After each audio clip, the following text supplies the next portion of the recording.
Welcome back.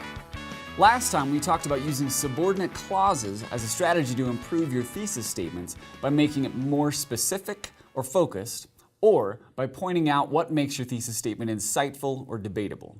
But remember that subordinate clauses are just one way to make those improvements. There are lots of other ways to accomplish the same goals. Check out this example. Many see exercise as important only for those who want to lose weight. However, regular exercise is also a vital part of healthy living for anyone hoping to prevent chronic diseases like heart disease, arthritis, diabetes, and even cancer. Notice what the word however does in this sentence. In the first clause, you point out what a lot of people think. The however shows a contrast between what a lot of people think and what you're about to tell us. Anytime you can say, a lot of people think this is true, but in reality that is true, you've got an insightful statement, and that's good. So today, we're going to look at how words like however can serve as another strategy for improving thesis statements. The word however is a conjunctive adverb. Other common examples might include words like therefore, furthermore, nevertheless. You've probably used words like this in your sentences before. They make you sound smart, which is cool. But I think we need a quick grammar refresher to understand how these words function. Once again, we're going to move briskly here, so buckle up. An adverb is a word that modifies a verb or an adjective. Adverbs often answer the questions how, where, when, why, and to what extent. So when you say, I like cake, like is your verb, but when you say, I really like cake, really is an adverb modifying the verb and answering the question, how much or to what extent. Words like however and therefore also function as adverbs, but they're a little weird. Often we use them not just to modify the verb, but to connect two clauses. A word that connects two clauses is called a conjunction. So when an adverb acts like a conjunction, we call it a conjunctive adverb. When we use them like this, there is a very specific punctuation rule we follow. We end our first clause with a semicolon, followed by the conjunctive adverb, followed by a comma, followed by the next clause. As a result, we have two equal independent clauses connected by an adverb that shows the logical relationship between them. This relationship could be comparison, contrast, cause and effect, etc.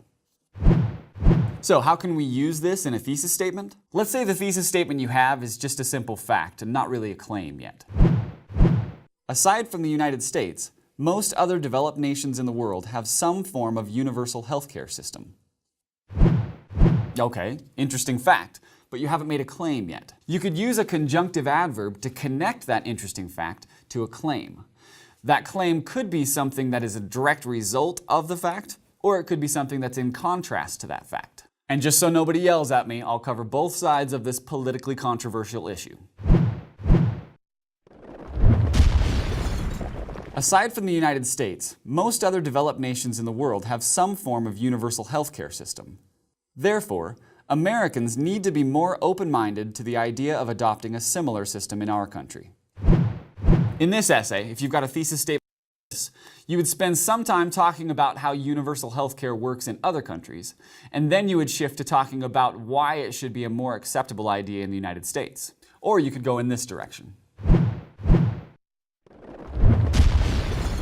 Aside from the United States, most other developed nations in the world have some form of universal healthcare system. However, adopting a similar system in our country would require such massive philosophical shifts and logistical changes that it would be almost impossible to successfully implement. In this essay, just like the other one, you'd spend some time talking about how universal healthcare systems work in other countries, but then you would focus on why a system like this couldn't be feasible in the United States. That brings me to an important distinction here. There is a significant grammatical difference between using a conjunctive adverb and using a subordinating conjunction. Look at the difference here. Because although is a subordinating conjunction, in this version, that first clause is the subordinate or less important clause. That means I would expect your essay to focus mostly on the second clause, the independent clause. But in the however version, you have two equal independent clauses, which means I would expect the body of your essay to focus on both of those ideas and the relationship between them. That might seem like a minor difference, but it is a difference, so you shouldn't treat these two strategies like they're interchangeable. There are several different types of conjunctive adverbs, and each one of them will have a slightly different effect on the sentence. The words therefore, consequently, and thus can be used to show logical proof. That is true, therefore this must also be true. Or to show cause and effect. That happened, consequently this was the result. These are helpful if you have a good claim, but you want to make it more specific by answering the questions why or how.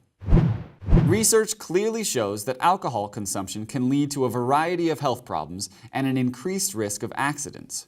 Therefore, insurance customers who do not consume alcohol should be offered discounted rates. Words like however, nevertheless, and nonetheless allow you to contrast your claim with and set it apart from a counterclaim. That is true or might seem to be true. However, this is also true or is more true. This can help you point out how your claim is insightful. Antidepressant medications can work miracles in the lives of those suffering from depression and anxiety. However, the potential likelihood and severity of side effects from these medications mean that pharmaceutical companies need to go back to the drawing board to find a better solution. And words like likewise, furthermore, and similarly can be used to show similarities between your claim and another more easily accepted claim. We all know that is true. Similarly, this is also true. Nobody looks down on a person for getting a cast to fix a broken limb or for taking insulin to combat diabetes. Similarly, American society needs to stop stigmatizing those who seek medical help for mental or emotional illnesses. So, to review, conjunctive adverbs can be another powerful tool in your toolbox when you're trying to make your thesis statements more specific. I think you need some practice. Let's go to work.